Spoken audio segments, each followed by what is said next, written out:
प्रेझेंटेशनचा जो मुद्दा आहे म्हटलं जातं आणि आर्ग्युमेंट प्रेझेंटेशन हा थिसिसचा पार्ट आहे असं या ठिकाणी म्हटलेलं आहे. तर याचा अर्थ आहे की वेगवेगळ्या वेगवेगळ्या ज्या गोष्टी आहेत त्याच्यामध्ये स्पेसिफिकली दिलेल्या म्हणजे एखादा मुद्दा तुम्ही जसं हायपोथेसिस आणि ऑब्जेक्टिव्हच्या स्वरूपामध्ये एखादा मुद्दा तुम्ही अभ्यासासाठी त्या थिसिसमध्ये मांडत असाल तर त्या संदर्भात आर्ग्युमेंट करायचं असतं. त्या संदर्भामध्ये इतर लोकांनी काय म्हटलेलं आहे, इतर स्टडीजमध्ये काय म्हटलेलं आहे, लोकांनी काय म्हटलेलं आहे म्हणजे कोणी व्हर्बली मांडलेल्या मुद्द्याबद्दलचा विषय नाही आहे इथे. इथे आहे whatever you are presenting through your thesis त्याला इतर थिसिसमध्ये, इतर रिसर्चमध्ये, इतर रिपोर्ट्समध्ये काय त्याचे वेगवेगळे आस्पेक्ट्स आहेत ते मांडणं त्याला आर्ग्युमेंट्स म्हणतात. याच्यासाठी तुम्हाला काही पीएचडी लेवलचे थिसिस शोधगंगामधले जर बघितले तुम्ही टाटा इन्स्टिट्यूटच्या साईडवरचे किंवा आणखीन काही रेप्युटेड इन्स्टिट्यूशन्समध्ये जिथे सायंटिफिक रिसर्चच्या स्टेप्स फॉलो केल्या जातात आणि हे आर्ग्युमेंट मांडले जातात आणि त्या आर्ग्युमेंट्सवर वेगवेगळे रिसर्चमध्ये काय म्हटलेलं आहे त्याचं क्लॅरिफिकेशन आणि मांडणी केली जाते. उदाहरणार्थ आता एक उदाहरण म्हणून समजून घेऊ की तुम्ही जेंडर स्टडीज चा रिलेटेड तुमचा टॉपिक आहे आणि लॉकडाऊनच्या सिच्युएशनमुळं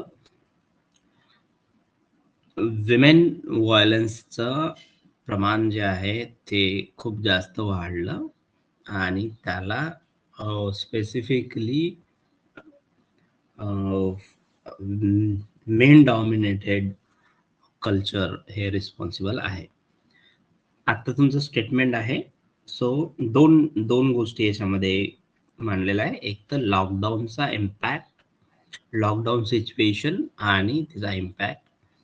second, already existing male dominated culture. So या दोन गोष्टीचा मेळ घालून इतर लोकांनी काय म्हटलेलं आहे या संदर्भामध्ये. म्हणजे लॉकडाऊनच्या सिच्युएशन्समध्ये फार कमी रिसर्च झाले असतील पण झाले आहेत, रिसर्च झालेला आहे. परंतु त्याला सपोर्टिव्ह आणखीन काही सिच्युएशन्स याच्यापूर्वी लॉकडाऊनच्या आल्या होत्या का, म्हणजे कोविडच्या आधी काही आल्या होत्या का, त्या सिच्युएशन्समध्ये काही व्हायलन्स, विमेन व्हायलन्सच्या काही केसेस झाल्या होत्या का, त्याचं प्रमाण किती होतं असं बघावं लागेल वेगवेगळ्या थिसिसमधनं. त्याला आर्ग्युमेंट प्रेझेंटेशन म्हणतात पीएचडीच्या थिसिसमध्ये. सो थिसिस रायटिंगचा जो भाग आहे, generally accepted format of thesis or report writing tend to be produced in the following way. So accepted म्हणजे याचा अर्थ UGC अगेन रिस्पेक्टिव्ह युनिव्हर्सिटीज याचा अर्थ तुम्ही ज्या युनिव्हर्सिटीजमधनं पीएचडी करत असाल त्या युनिव्हर्सिटीजमधनं. आता मी पीएचडीचा याचा संदर्भ वारंवार यासाठी देत आहे का तुमच्या MSW लेवलच्या रिसर्च स्टेप्स आपल्याकडे भन्नाट आहेत. म्हणजे आत्ता सबमिट झालेल्या रिसर्चचे तुम्ही रिपोर्ट काढून बघितले तर वेगवेगळ्या मेथडॉलॉजीज त्यात फॉलो केलेल्या आहेत. युनिफॉर्मिटी विदिन द कॉलेज नाही आहे, तर तुम्हाला ते MSWच्या लेवलवर युनिफॉर्मिटी दिसणार नाही. सो इथे मास्टर डिग्री इन्क्लूड आहे याच्यामध्ये. या थिसिसचा जेव्हा मी रेफरन्स देत आहे ते इन्क्लूड आहे. अनेक कॉलेजेस जिथे सायंटिफिक रिसर्च प्रॅक्टिस केली जाते तिथे MSW लेवलच्या रिसर्चमध्ये सुद्धा आर्ग्युमेंट प्रेझेंटेशन सगळे क्रॉस टेबल्स तर डेफिनेटली असतातच, आपल्याकडे क्रॉस टेबलच नसतात. तर ह्या सगळ्या गोष्टी रिसर्चमध्ये आहेत. सो आता रिसर्चचं हे फॉर्मॅटिंग आहे. त्याच्यामध्ये date of research project, name of the researcher, purpose of the research project. तर त्यामध्ये उदाहरण दिलं, research project submitted in partial fulfillment of a requirement of National Council for Hotel Management and Catering Technology, New Delhi, for the degree of PhD in hospitality and hotel administration. So तुम्ही लिहिताना हा संशोधन प्रकल्प अहवाल अमरावती विद्यापीठांतर्गत समाजकार्य पारंगत अभ्यासक्रमाचा अंशतः भाग आहे म्हणून हा सादर करणे. कुठे कशासाठी सादर करत आहे, पर्पज ऑफ रिसर्च प्रोजेक्ट त्याचा अर्थ आहे. आणि डेट ऑफ पब्लिकेशन हे टायटल पेज आहे. टायटल पेज मध्ये आता आपल्याकडे खूप साऱ्या गोष्टी आहेत. म्हणजे पहिले संस्थेचं नाव टाकन काही लोक वर. फ्रंट पेज काय असलं पाहिजे याच्या गाईडलाईन दिलेल्या आहेत. फ्रंट पेज काय असलं पाहिजे, त्याच्यानंतर टेबल कंटेंट्स, त्याच्यानंतर लिस्ट ऑफ टेबल्स.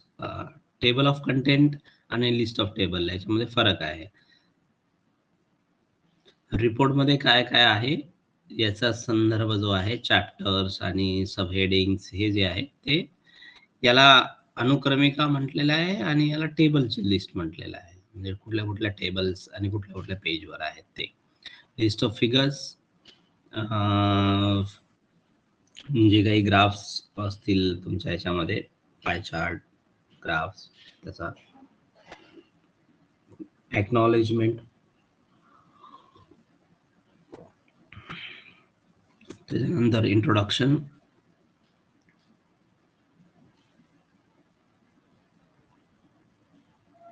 सो अनेकदा आता मी 5 वर्षामध्ये, आवाज चालू आहे ना माझा? हो. सो 5 वर्षामध्ये मी इंट्रोडक्शन वाचणंच बंद केलेलं आहे. का तर याच्यामध्ये इंट्रोडक्शन मध्ये लिहायचं काय असते हेच क्लॅरिफिकेशन अजूनही लोकांमध्ये नाही आहे. त्याच्यामध्ये असतं की तुम्ही जे एम्स ऑब्जेक्टिव्ह सेट केलेले आहेत त्याला अनुसरून रॅशनल काय आहे तुमच्या रिसर्चमध्ये ते मांडायचं असतं. आता बहुतांदा आपल्याकडे काय आहे, मंगेशला माहिती आहे, प्रॅक्टिस आणि आता ही सेम, म्हणजे त्यात काहीच बदल नसतो. दरवर्षी कितीही सांगितलं तरी बदल काहीच नसतो. कारण ते शेवटी केलेलं जातं आणि शेवटी जे सिनॉप्सिस सबमिट करता तुम्ही त्याचाच कॉपी पेस्ट म्हणजे इंट्रोडक्शन असतं. सिनॉप्सिस मधली जी इंट्रोडक्टरी पार्ट आहे ती डिफरंट असते आणि तुम्ही रिसर्च रिपोर्ट सबमिट करताना जे इंट्रोडक्शन लिहितात ते वेगळं असतं. सो याच्यातला बेसिक डिफरन्स हा आहे की in the initial stage when you are submitting the proposal, त्या इंट्रोडक्टरी पार्टचा जो इंट्रोडक्शन आहे तो खूप प्रायमरी लेवलचा असतो. प्रायमरी लेवलचा म्हणजे काय, तर तुम्ही बेसिक 1-2 रेफरन्सेस बघितलेले असतात, त्या विषयासंदर्भात थोडंसं वाचलेलं असतं आणि त्याच्या बेसिसवर इंट्रोडक्शन केलेलं असतं. आता जनरली इंट्रोडक्शन लिहिणं म्हणजे कुठेतरी विषयासंदर्भात काही मटेरियल दिसले की ते कॉपी पेस्ट करून जसंच तसं मांडणं. सो हा जो बेसिक प्रपोजल सबमिशनचा इंट्रोडक्शन असतं ते या बेसिक लेवलचं असतं. पण when you are submitting the thesis, तर तुमचा वर्षभरामध्ये त्या विषयासंदर्भात झालेला अभ्यास आणि त्या विषयासंदर्भामधून जे फील्ड डेटा तुम्ही गोळा केलेला आहे ते, असे काही ऑब्झर्वेशन असतील जे तुम्हाला डेटामध्ये मांडता नाही आले, ते ऑब्झर्वेशन तुम्हाला इंट्रोडक्शन मध्ये मांडता येतात. अगेन काही डेप्थ मध्ये काही रिडिंग झाला असेल त्या सब्जेक्टवर ते मांडता येते आणि टेबल मधून जे अनालिसिस आलेलं आहे त्याचं रिफ्लेक्शन मांडता येतं. म्हणजे किती पर्सेंट उत्तरदाते काय म्हटले हे नाही. सो अगेन पुढे जेव्हा आपण आणखीन कदाचित याच्यामध्ये काही पार्ट असेल तर डिटेल्समध्ये बघूया की इंट्रोडक्टरी पार्टमध्ये आणखीन काय काय आस्पेक्ट्स यायला पाहिजे. आत्ताच्या ब्रीफमध्ये जर समजून घ्यायचं असेल तर रिसर्चची सेटिंग आउटलाईन जी आहे, काय काय कुठले कुठले आस्पेक्ट्स आहेत अभ्यासामध्ये आपल्या, आणि त्याचं रॅशनल काय आहे, का अभ्यासलेलं आहे ते सगळ्या गोष्टी. रॅशनल म्हणजे जस्टिफिकेशन टाईप तुम्हाला रॅशनली ते मांडावं लागतं.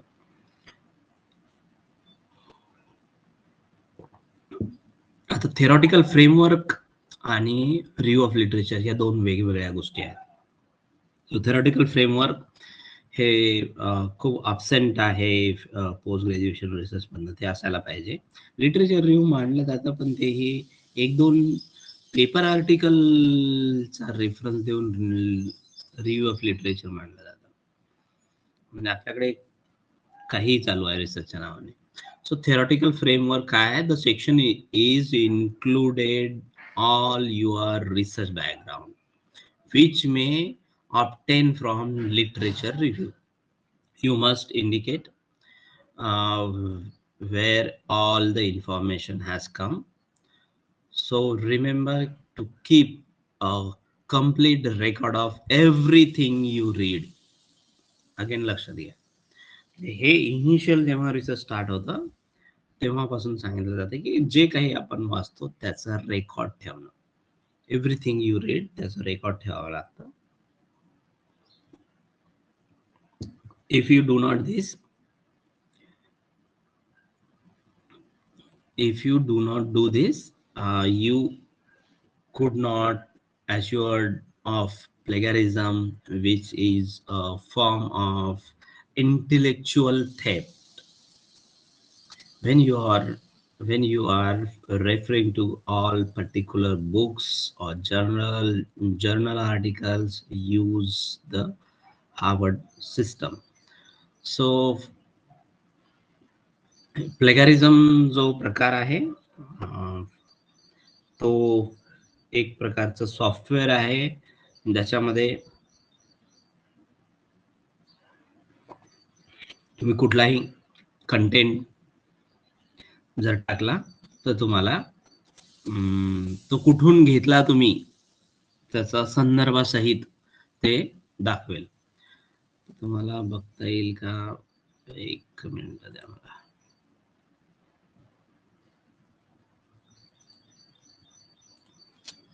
ऑनलाईन प्लेगॅरिझम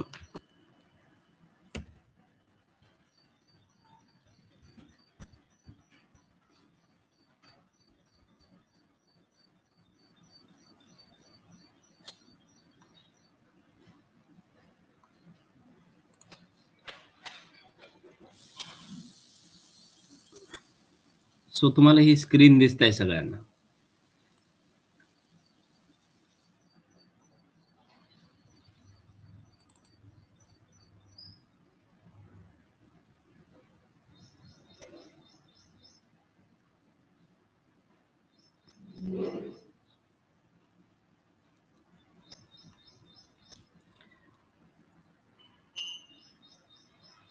मी जिथे जिथे जात आहेत ती सगळी स्क्रीन दिसते तुम्हाला?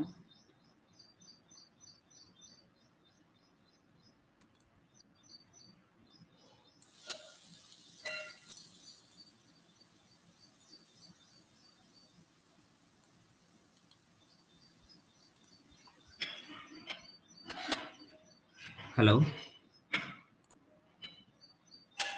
दिसत आहे सर. सो मी आता एक माझ्या डेस्कटॉपवर एक पेपर आहे, COVID-19 rapid needs assessment of older people.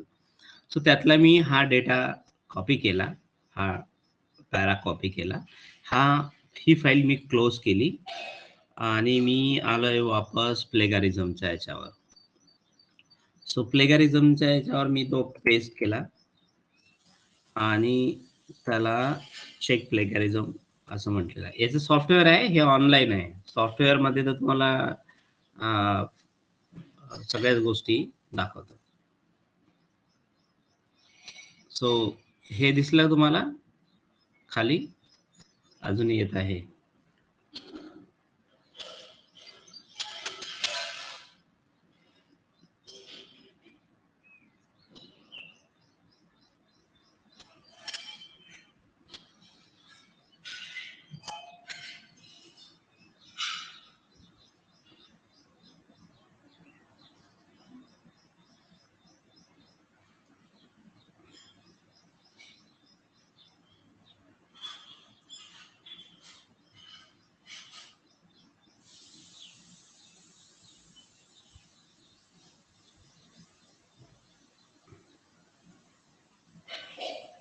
So हे इथे दाखवलं 86% जो आहे तो भाग याच्यामध्ये तुम्हाला दिसते. कुठून कुठून घेतलेला आहे हा रिपोर्ट जर डाउनलोड केला तुम्ही तर तोच रिपोर्ट परत ती जे आहे ते दाखवेल.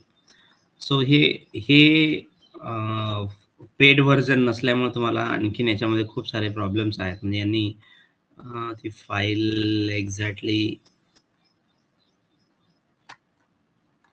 दिलेली आहे का नाही बघू द्या मला.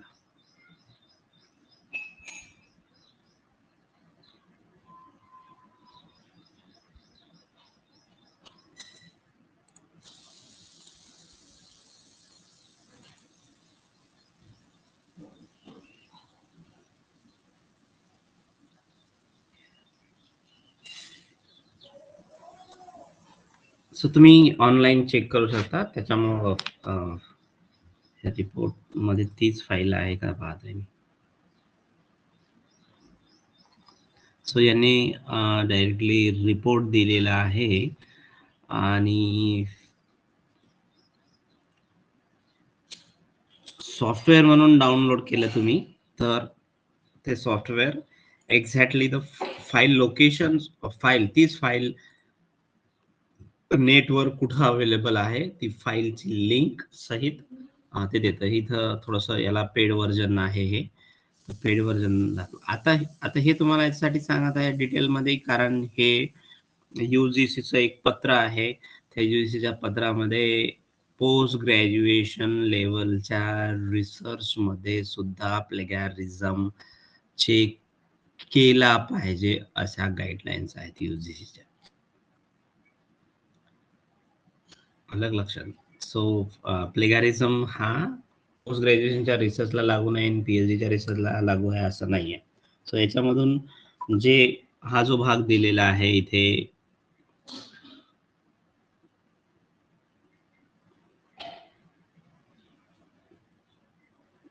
इंटेलेक्च्युअल थेफ्ट बौद्धिक चोरी त्याला म्हणतात, बौद्धिक चोरी. सो इतरांचं कॉपी करून वापरणं आपल्या नावाने त्याला बौद्धिक चोरी म्हणतात. आणि ही बौद्धिक चोरी रिसर्च PG लेवलचा जरी रिसर्च असला तरी ते या चोरीच्या गुन्ह्यामध्ये अडकू शकतात. आणि याच्यामध्ये आणखीन अपडेटेड जी गाईडलाईन आहे त्यानुसार रिसर्च गाईड सुद्धा त्याला इक्वली रिस्पॉन्सिबल असणार आहे for PG level research both. म्हणजे स्टुडंटचा असणारच आहेत. स्टुडंटला तर ऑलरेडी जे ज्यांचा रिसर्च आहे ते तर असणारच आहेत. आपण guide also included in this intellectual theft. तर बौद्धिक चोरीच्या याच्यामध्ये both post graduation research as well as त्याच्यानंतरचे PhD पोस्ट डॉक्टरल रिसर्च हे सगळे इन्क्लूड आहेत. आता याच्यामध्ये एक एक जी गोष्ट आहे पोस्ट ग्रॅज्युएशन लेवलला इतकं का त्याच्याबद्दल सांगितलं जात नाही, बोललं जात नाही कारण मॅन्डेटरी केलेलं नाही आहे to run the software in all institutions and check प्लेगॅरिझम.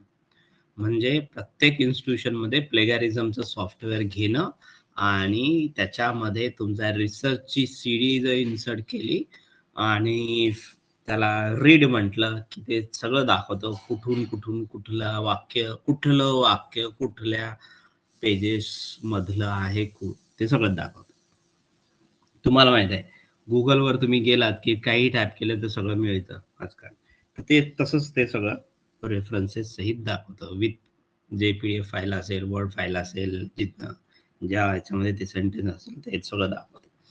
तर आता ते पोस्ट ग्रॅज्युएशन लेवलला ते मॅन्डेटरी नाही, पण PhD लेवलला विदाऊट प्लेगॅरिझमचा रिपोर्ट, आताचा एक रिपोर्ट पाहिला तुम्ही इथे, कुठे गेला? हा रिपोर्ट आलेला आहे. सो तसा रिपोर्ट किती पर्सेंटेज त्याच्यामध्ये सोर्स काय आहे हे हे हे दिसतंय का तुम्हाला?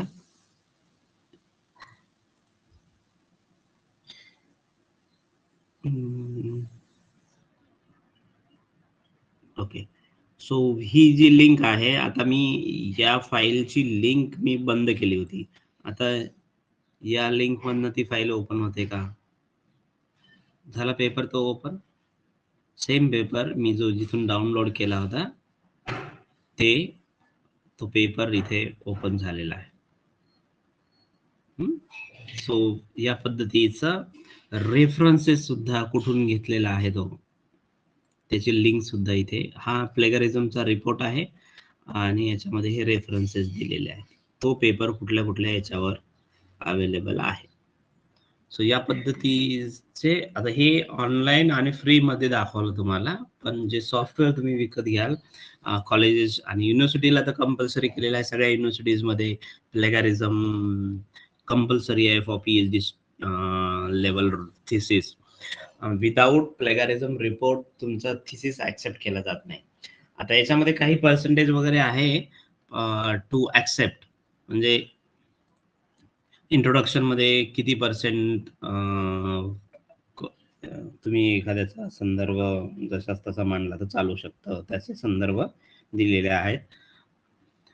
सो त्याच्यात डिटेल न जाता प्लेगॅरिझम हे इंटेलेक्च्युअल थेफ्ट जी आहे या सगळ्या शैक्षणिक वातावरणामध्ये बौद्धिक चोरी रोखण्यासाठी हे सॉफ्टवेअर डिझाईन केलेलं आहे आणि त्याच्या बेसिसवर, त्याच्या रिपोर्टच्या बेसिसवर पुढे तुमचं थिसिस जाऊ शकतं. Research design, review of literature समजलं का तुम्हाला? तर तुमच्या review of literature background of research याच्यामध्ये तुमच्या विषयासंदर्भात इंडिकेट करणारी जे माहिती आहे, ज्या संदर्भातली माहिती आहे, ज्या लिटरेचरमध्ये माहिती आहे, त्याचा रिव्ह्यू करणं म्हणजे काय करणं, तर ते वाचून त्यातला कुठला संदर्भ आपल्या विषयाशी जोडलेला आहे याला रिव्ह्यू ऑफ लिटरेचर म्हणतात. म्हणजे मी मेंटल हेल्थवरची माझी PhD आहे, तर माझ्या मेंटल हेल्थ विषयामध्ये खूप सारे मेंटल हेल्थ मुलांमधला आहे, विमेन्स मधला आहे, त्याच्यानंतर ओल्ड पीपल मधला आहे, अडल्टंट मधला आहे, तो कुठला संदर्भ. So mental health specifically for severe mental ill and common mental illness including depression वगैरे, या संदर्भात स्पेसिफिकली आणखीन काय रिसर्च झालेत का, त्याच्यामध्ये काय म्हटलेलं आहे. त्यापेक्षा आणखीन माझ्याकडचा जो विशेष संदर्भ होता तो रुरल एरिया, ट्रायबल एरिया हा होता. तर मानसिक आरोग्याच्या संदर्भामध्ये ग्रामीण आणि आदिवासी संदर्भाने कुठले लिटरेचर आहेत आणि त्या लिटरेचरचा माझ्या रिसर्चमध्ये काही रिफ्लेक्शन येतं का ते मांडणं म्हणजे इथे रिव्ह्यू ऑफ लिटरेचर आहे. So again, research design चा जो भाग आहे, this section includes all practical details followed for research. After reading this, any interested party should be able to replicate the research study, the methods used for data collection, how many people took part, how they were chosen, what tool was used for data collection, how the data was analyzed. So research आराखडा इथे म्हटलेला आहे, याला डिझाईनच्या अर्थाने लक्षात घ्या आराखडा. तर रिसर्च आराखड्यामध्ये काय काय असणार आहे, मेथड्स कुठली वापरणार आहे, त्यानंतर डेटा कलेक्शन साठी कुठली मेथड वापरणार, कुठले टूल्स घेणार, किती लोक घेणार, कसे घेणार, डेटा कलेक्शन कसं करणार आणि अनालिसिस त्याचं कसं करणार, ह्या सगळ्या गोष्टी रिसर्च आराखड्यामध्ये मांडल्या जातात. Data analysis and interpretation, if you have conducted a large quantitative survey, the section may contain tables, graph, pie chart, and associated statistics. If you have conducted a qualitative piece of research, the section may be descriptive prose. So इथे again आपल्याकडे qualitative आणि quantitative research बद्दल फक्त theoretical base आहे विदर्भात. Qualitative research कडे जास्त नाही आहे, आणि qualitative research is also part of research. So qualitative and quantitative both research methods can be combinedly used in research. PG लेवलच्या रिसर्चला सुद्धा यूज करता येते बोथ मेथड्स, पण आपल्याकडे अजूनही त्याबद्दल फारशा क्लॅरिफिकेशन्स लोकांमध्ये नाही आहेत, ज्याच्यामध्ये दोन्ही मेथड्स सायमल्टेनियसली यूज केल्या जाऊ शकतात, क्वालिटेटिव्ह आणि quantitative methods. So both methods data analysis साठी यूज केल्या जातात, आणि त्या मेथड्सचा अनालिसिस करताना किंवा इंटरप्रिटेशन करताना युजिंग टेबल यूज केला जातो, ग्राफ्स यूज केला जातो, पाय चार्ट यूज केला जातो. Summary and conclusion. In the section, you sum up your findings and draw conclusion from them, uh, perhaps in relation to the other research or literature. तर summary and conclusion हा एकत्र point म्हणून बऱ्याचदा बघितला जातो, पण याच्यामध्ये तुम्हाला फाइंडिंग्स ज्या आहेत, आता इथे तुम्हाला थोडंसं इथले मुद्दे आणि फाइंडिंग, ठळक वैशिष्ट्ये, सामान्य वैशिष्ट्ये नाही, सॉरी, सामान्य निष्कर्ष, ठळक निष्कर्ष या अनुषंगानं तुम्ही बघाल. पण ते झालं तुमचं इथलं रिजनल किंवा लोकल लेवल स्टेप्स. तर इथे ह्या ज्या आहे स्टँडर्डाइज आहे, समरी अँड कन्क्लुजन, हे पार्ट्स मध्ये तुम्हाला फाइंडिंग्स मांडावे लागतात, तुमच्या रिसर्च मधनं काय बाहेर निघालेलं आहे, आणि मग कन्क्लुजन मध्ये सगळ्या गोष्टींचं कन्क्लुडिंग रिमार्क्स द्यावे लागतात तुम्हाला, की एकंदर काय तुमच्या रिसर्च मधनं दिसलेलं आहे पॅरा स्वरूपामध्ये. So conclusion is not in a formatting of bullets. Bullets मध्ये मांडलं जात नाही, लक्षात घ्या ठेवा. कन्क्लुडिंग तुम्हाला मी काही पुढे काही एक्झाम्पल्स पण दाखवू शकतो, याच्यामध्ये मी या पद्धतीच्या रिसर्च स्टेप्स फॉलो करून काही रिसर्च जे आहेत ते झालेले आहेत. मी काही डाउनलोड पण केलेले आहेत, ते तुम्हाला पाहता येईल. रेकमेंडेशन, हे तर रेकमेंडेशन सगळ्यांच्या त्याच्यामध्ये असतं, म्हणजे तुमच्या रिसर्च मधनं जरी त्या रेकमेंडेशन निघत नसतील तरी मांडल्या जातात रेकमेंडेशन्स ह्या. If you have conducted a piece of research for a hotel or any other client, इथे मगाशी हॉटेल मॅनेजमेंटचा विषय दिला यासाठी होता, आणि इथं संदर्भासाठी दिला होता, कारण बहुतांश पीजी लेवलवर रिसर्च असतात. म्हणजे हॉटेल मॅनेजमेंटचा जर तुम्ही पोस्ट ग्रॅज्युएशन करत असाल तर तिथेही तुमच्यासारखा रिसर्च रिपोर्ट सबमिट करावा लागतो, त्याचं एक्झाम्पल इथे दिलेलं होतं. सो इथे the section could be the most important part of the report, a list of clear recommendation that have been developed from the research. हे लक्षात घ्या. recommendations that have been developed from the research is included. तर बहुतांश research मध्ये research मधून recommendations येत नाहीत आणि मांडायचं म्हणून मांडतो. रेकमेंडेशनला सूचना म्हणून आपण शेवटच्या ह्याच्यामध्ये सगळेजण मांडतात काहीतरी मांडायचं म्हणून, पण तसं नसतं ते. तुमच्या रिसर्च मधनं आलेल्या रेकमेंडेशन्स असल्या पाहिजे, सजेशन्स असले पाहिजे, सूचना म्हणजे तसं सूचना असल्या पाहिजे. So this section includes the beginning of the report. त्याच्यानंतर suggestions for futures.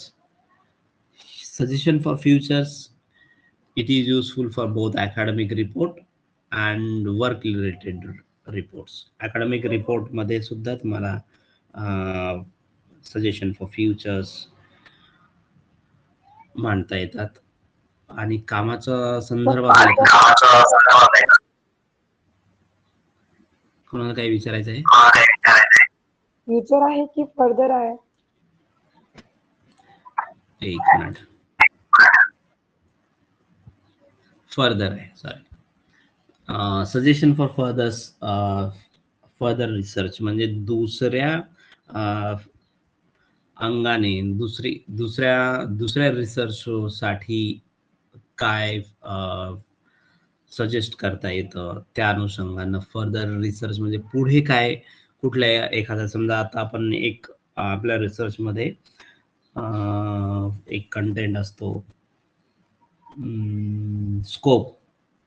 Scope of research, जेव्हा व्याप्ती, अभ्यासाची व्याप्ती मांडतो, तिथे सुद्धा हा भाग असतो की कुठले आस्पेक्ट तुम्ही स्टडी करताय आणि कुठले आस्पेक्ट नाही स्टडी करत आहे. म्हणजे त्याच्यात खूप सारे रिसर्च मध्ये वेगवेगळे डायमेन्शन असू शकतात. जसं आता मी मेंटल हेल्थचं एक्झाम्पल दिलं तर मग मी suicide, alcohol use disorder, OCD ह्या आजार कव्हर नाही केले तर मी फक्त सिव्हिअर मधला काही आजार आणि डिप्रेशन, तर या डिप्रेशन समजा मी फक्त डिप्रेशन घेत आहे तर मग डिप्रेशन सोडल्या तर अँझायटी आहे, OCD आहे, तर हे आजार सुद्धा आहेत, परंतु ते माझ्या रिसर्चचा भाग नाही आहे. हा झाला तुमच्या स्कोप ऑफ रिसर्च मधला पार्ट. पण सजेशन फॉर फर्दर रिसर्च मध्ये तुमच्या रिसर्च मधून काय आलेलं आहे आणि तुम्ही पुढे आणखीन दुसऱ्या रिसर्चर साठी काय वाटा सांगताय. Show how the research can be continued, म्हणजे तुम्ही काय वाटा सांगताय दुसऱ्या रिसर्चरला की या रिसर्च मधला जो भाग आहे की या आस्पेक्ट वर फोकस झालेला आहे आणि इथपर्यंत झालेला आहे, तर याच्यावर आणखीन पुढे हे आस्पेक्ट पण बघणं गरजेचं आहे. याच्यामध्ये स्पेसिफिकली विमेन,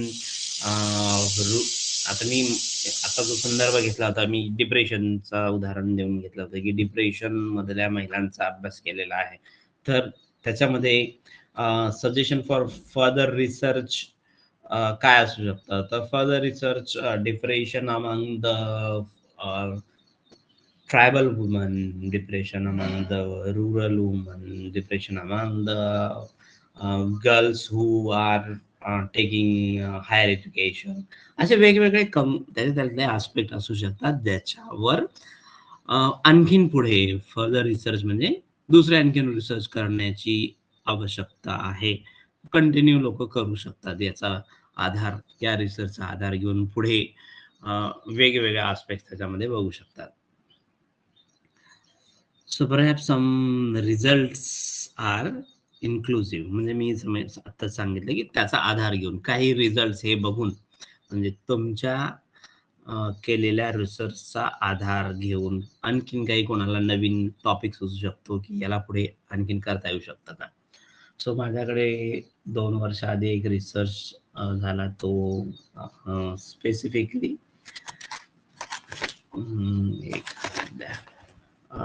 सुरक्षित गर्भपात सेवा आणि लिंगभेदावर आधारित प्रॅक्टिसेस आपल्याकडे काय आहेत त्याच्या संदर्भात झालेला आहे. तो लिमिटेड एखाद्या तालुक्यामध्ये घेतला तर तुम्हाला तो त्याचा आधार, त्या फाइंडिंग्सचा आधार घेऊन यवतमाळ जिल्ह्यामध्ये लिंग निदानाबद्दल काय प्रॅक्टिसेस आहेत, काय अंडरस्टँडिंग आहे लोकांमध्ये, याचा आणखीन फर्दर स्टडी, फर्दर रिसर्च करता येतो. सो अशा अनेक गोष्टी असतात. म्हणजे तुम्ही जर रिसर्च वाचले तर तुम्हाला त्यातनं you you will get enormous ideas. आणि तुम्ही रिसर्चच्या स्टेप्स पाहिला तर ideas can B develop for research problem. तर रिसर्चच्या स्टेप्स मला वाटते पुढं आहे. फॉर्मॅटिंग त्याच्यामध्ये आयडिया पासनं स्टार्ट होतं. कुठलीही एखादी आयडिया म्हणजे तुम्ही इव्हन काही वाचत असाल, किती फील्ड वर्क करत असाल, तर कुठूनही कुठलीही ideas can be studied in a scientific way, त्याला रिसर्च म्हणता येऊ शकतो किंवा त्या रिसर्चच्या फ्रेमवर्कमध्ये त्याला आणता येऊ शकतं. सो हे सजेशन फॉर फर्दर रिसर्चचा भाग आहे. List of references and bibliography. So list of references contain details only of those works cited in the text. So references मध्ये तुमच्या अभ्यासामध्ये ज्याचा संदर्भ घेतलेला आहे, ज्याचं साइटेड म्हणजे कोट केलेला आहे किंवा घेतलेला संदर्भ आहे, त्याचाच संदर्भ इथे लिस्ट ऑफ रेफरन्सेस मध्ये दिलं जातं. त्यानंतर bibliography include source of not cited in the text. आता याच्यामध्ये डिफरन्स बऱ्याच लोकांना करता येत नाही. What is the difference between references and bibliography? References आणि बिब्लिओग्राफी याचा मराठी एक मला वाटते संदर्भ, आणि बिब्लिओग्राफी म्हणजे संदर्भ ग्रंथ, बरोबर का? मला तेवढं मराठी याचं सांगता येणार नाही, पण तुम्ही त्याचं लिटरल ट्रान्सलेशन जर घेतलं तर तुम्हाला कळेल कदाचित. एक मिनिट याच्यात असं आहे का बघूया.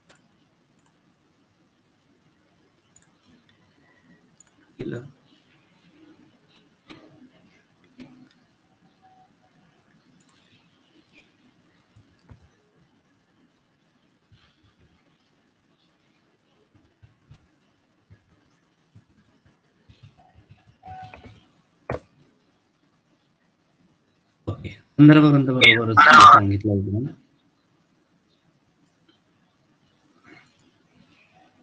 सो संदर्भ ग्रंथ आणि संदर्भ, रेफरन्सेस मध्ये संदर्भ. सो याच्यामध्ये डिफरन्स जो आहे तो तुम्हाला हे लक्षात घ्यावं लागेल की इथे list of references content details only of those work cited in the text. टेक्स्टचा अर्थ तुमच्या रिसर्च मध्ये तुम्ही जर एखाद्या रिसर्चचा किंवा एखाद्या रिपोर्ट्स मधला संदर्भ घेत असाल तर ते लिस्ट ऑफ रेफरन्सेस मध्ये येतं. लिस्ट ऑफ बिब्लिओग्राफी जे आहे, बिब्लिओग्राफी मध्ये included sources not cited in the text but which are relevant to the subject. म्हणजे माझ्या रिसर्च मध्ये तो भाग आलेला नाही आहे, परंतु तो माझ्या रिसर्चची संदर्भित आहे, ते घटक बिब्लिओग्राफी मध्ये येतात. म्हणून तुम्ही पीजी लेवलच्या सुद्धा रिसर्च मध्ये तुम्हाला लिस्ट ऑफ रेफरन्सेस मांडायचे आहे का बिब्लिओग्राफी मांडायची आहे, हा भाग समजून घेणं आवश्यक असतं. सो बिब्लिओग्राफी मराठीमध्ये एकच करतात, ते संदर्भ सूची, संदर्भ ग्रंथ, तर ते तो फरक रेफरन्सेस आणि बिब्लिओग्राफी मध्ये आहे. References those who are cited in your research work, and bibliography is relevant to your subject. एवढं लक्षात ठेवायचं. The small research project will need only a reference sections. It included all literature of which you have referred in your reports. Okay. So annexure part असतो आपल्याकडे. Annexure part मध्ये annexure part म्हणून दिलाच जात नाही, बहुतेक दिला जातो का नाही माहिती नाही मला, पण बहुतांश करून नसतो पीजी रिसर्च मध्ये, पण ते असला पाहिजे. त्याच्यामध्ये लिस्ट ऑफ अनेक गोष्टींची लिस्ट असते. इथे तुम्ही स्पेसिफिकली इंटरव्ह्यू शेड्यूल टाकता अपेंडिक्स मध्ये. सो अपेंडिक्स मध्ये अगेन काही वेगवेगळ्या गोष्टी सुद्धा असू शकतात, ज्याच्यामध्ये कुठला तुम्ही लिस्ट ऑफ पब्लिकेशनचा संदर्भ घेतला असेल ते वेगळा, तिथला रेफरन्सेस वेगळा. इथं काही पिक्टोरल व्ह्यूज असतील, काही चित्र तुम्हाला म्हणजे काही स्पेसिफिक डायग्राम्स टाकायचे असतील. स्पेसिफिक डायग्राम्स याचा अर्थ असा की जी तुमच्या रिसर्चच्या अनुषंगाने तुम्ही घेतली असेल, पण त्याचा संदर्भ कुठे दिलेला नसेल तर तुम्हाला तिथे टाकता येते. पिक्चर्स काही तुम्ही स्पेसिफिकली, आता जर समजा अंडरस्टँडिंग युअर डेमोग्राफी किंवा cultural aspect of tribal communities हा तुमचा सब्जेक्ट आहे, की स्पेसिफिक कोलाम कम्युनिटीजचा कल्चरल रिव्हॉल्युशन घेताय तुम्ही, सांस्कृतिक बदलावाचा अभ्यास करत आहात, तर मग सांस्कृतिक बदलावामध्ये काय काय बदलाव झाले, कल्चरल फोटोज काय होते त्यांचे, पहिनावाचे, दागिन्यांचे, रिच्युअल्स सांस्कृतिक गोष्टींचे, आणि आत्ता काय आहेत याच्या संदर्भातले सुद्धा तुम्हाला काही तिथे फोटोज टाकता येतात.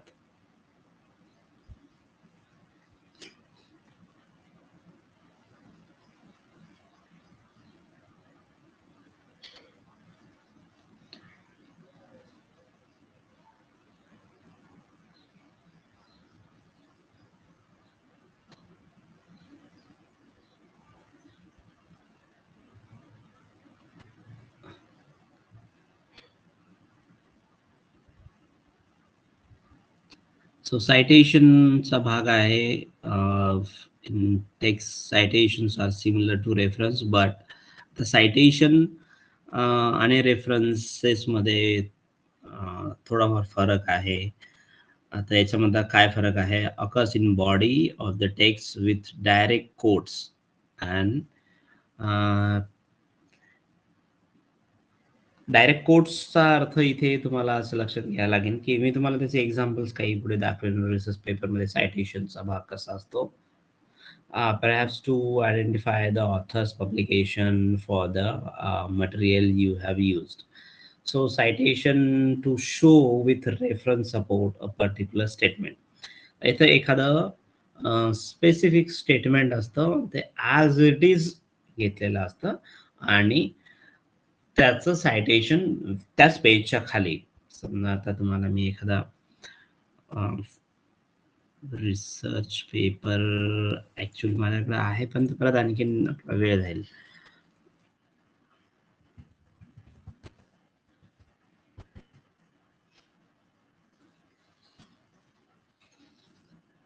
ओके, माझा जो रिसर्च पेपर मी तुम्हाला एक दाखवतो.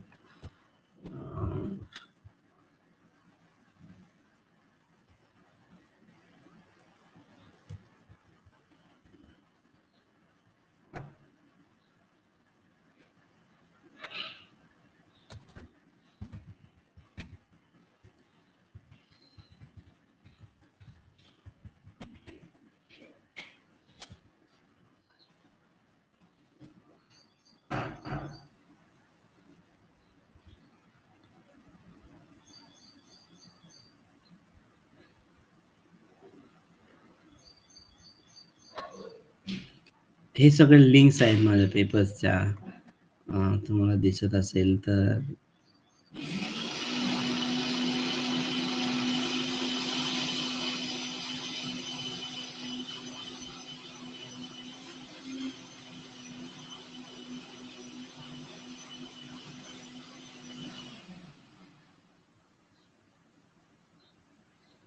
सो हा जो पेपर आहे हा स्प्रिंगर नावाचं इंटरनॅशनल जर्नल आहे, आणि त्या जर्नलमध्ये जर्नलमधला हा पेपर आहे. ओके, खाली आलेला आहे. सो इथे तुम्हाला पेज सेटिंग्स मध्ये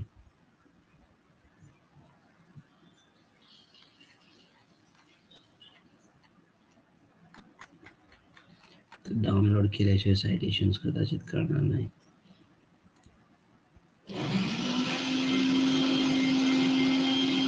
सायटेशन्स मध्ये ह्या सगळ्या गोष्टी इथं मेन्शन आहेत. सायटेशन रिव्ह्यू पेपर डाउनलोड मला पहिले नाही.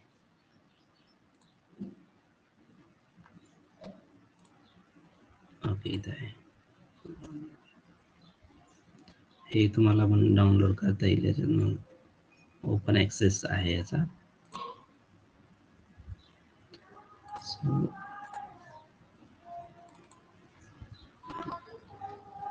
सो हा पेपर आहे. पेपर दिसते सगळ्यांना?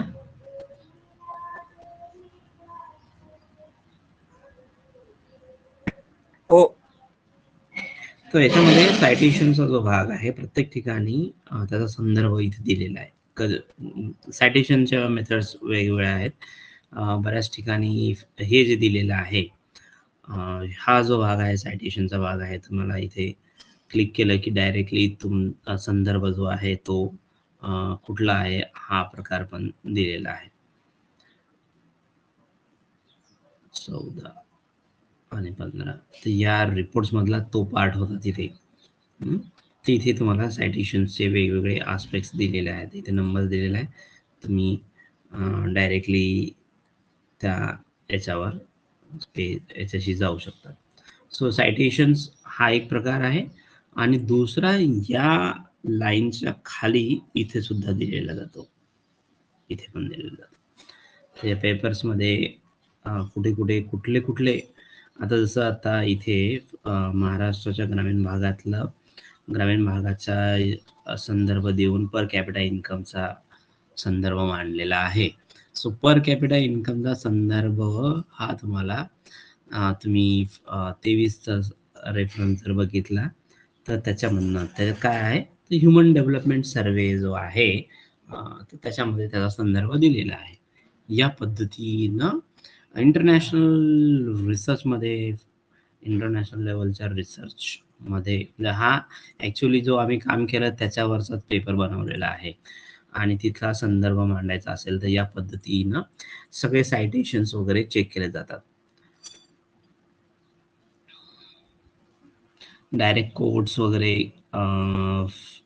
when you repeat a passage from a text मग त्याच्यामध्ये विदाउट चेंजिंग एनी वर्ड्स हे गोष्ट खूप महत्वाची आहे. जर कुठलाही संदर्भ तुम्ही मांडत असाल, प्लेगरिझम मध्ये कधी पकडला जातो तर त्याच्यामध्ये कुठलाही चेंज न करता तुम्ही ॲज इट इज मांडताय पण त्यांचा संदर्भ दिला जात नाही. ज्यांचा आहे त्यांचा संदर्भ द्यायचा तर तो इट कॅन बी कन्सिडर. ते कन्सिडर यासाठी होतं की you are not presenting as your work, you are presenting this statement is someone's statement and you are just using as a reference. या संदर्भाने तो रेफरन्सेस रिसर्च मध्ये असतात.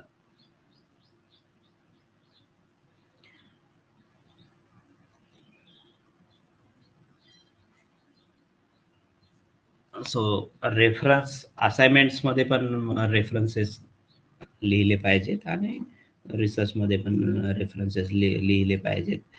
A list is a list of reference list is a list of resources that you used when writing your assignments or doing your research.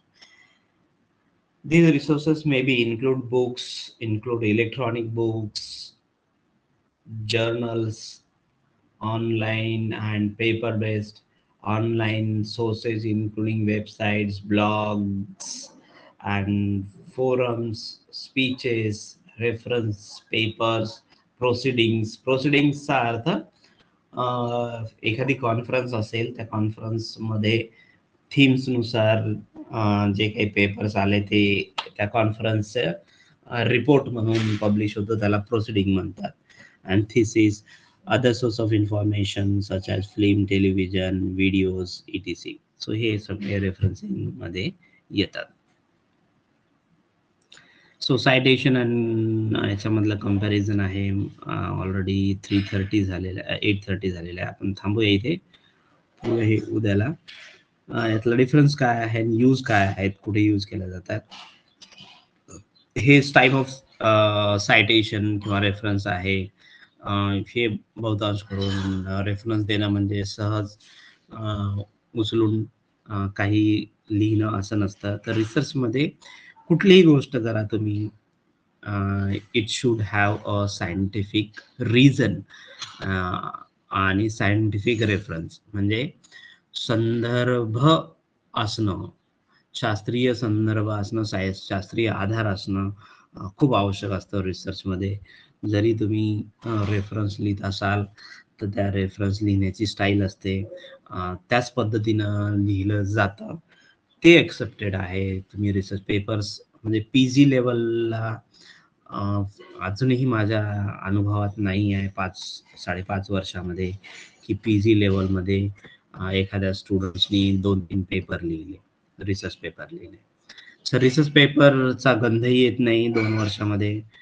जो काही research already अभ्यासक्रमात आहे तोच तुम्हाला डोईजड होतो.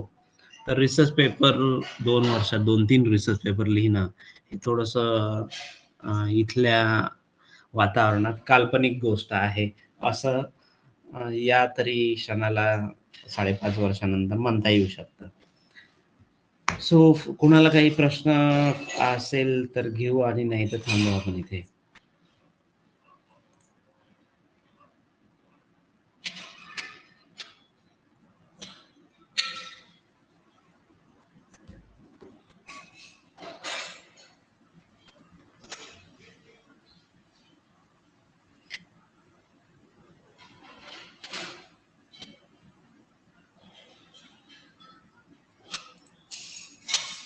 काही प्रश्न आहे का थांबायचं?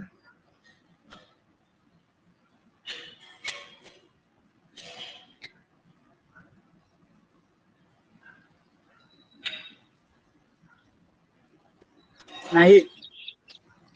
आत्ताच तुम्हाला जो सेकंड सेमिस्टरमध्ये जो रिसर्च सब्जेक्ट आहे त्याच्यामधला पॉईंट आहे, ॲज इट इज, म्हणजे हा पीएचडी लेवलच्या थेसिससाठी आहे म्हणून तुमचा अभ्यास करायचा भाग नाही आहे.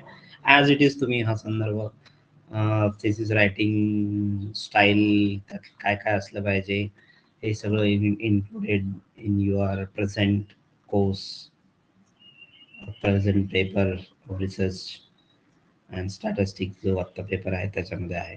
त्याच्यामध्ये आपण MLA आणि API स्टाईल, शिकागो स्टाईल काय आहे ते उद्याला बघूया. ठीक आहे.